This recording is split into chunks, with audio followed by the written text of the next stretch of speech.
मैं तीन चीजें बोलना चाहता हूं। पहली चीज बोलने नहीं दे रहे हैं। मोदी जी घबराए हुए हैं। आपने देखा जो ट्रेड डील 4 महीने से रुकी हुई थी 4 महीने से कुछ बदला नहीं। किसी न किसी कारण, जो मैं जानता हूं नरेंद्र मोदी जानते हैं।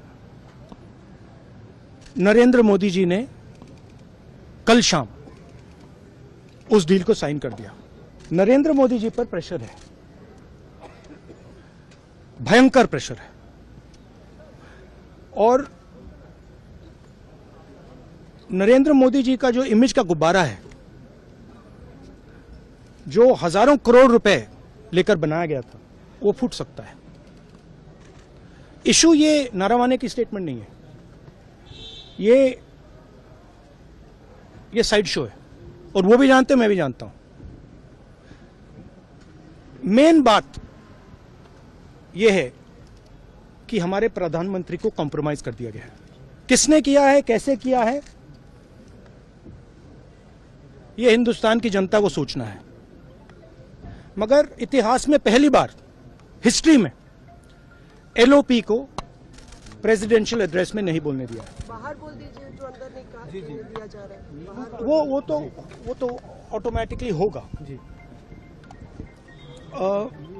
बट ये आप समझिए, और हिंदुस्तान के जो किसान हैं, आप सब समझिए कि इस ट्रेड डील में आपकी मेहनत को, आपके खून पसीने को नरेंद्र मोदी जी ने बेच दिया है। और वो इसलिए बेचा है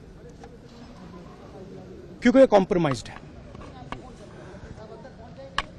सिर्फ आपको नहीं बेचा है, देश को बेचा है। इसीलिए मुझे वहां नहीं बोलने देना है।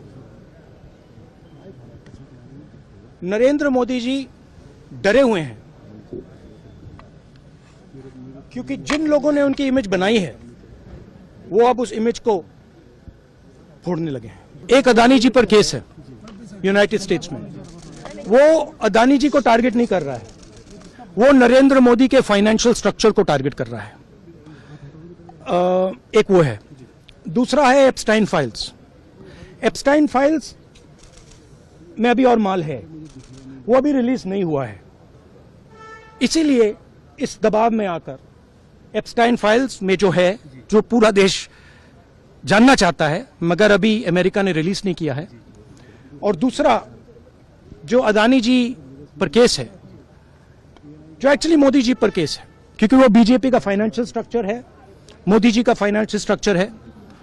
तो ये 2 प्रेशर पॉइंट्स हैं। और आप ये बात समझ लो, देश ये समझ ले कि प्रधानमंत्री कॉम्प्रोमाइज्ड है।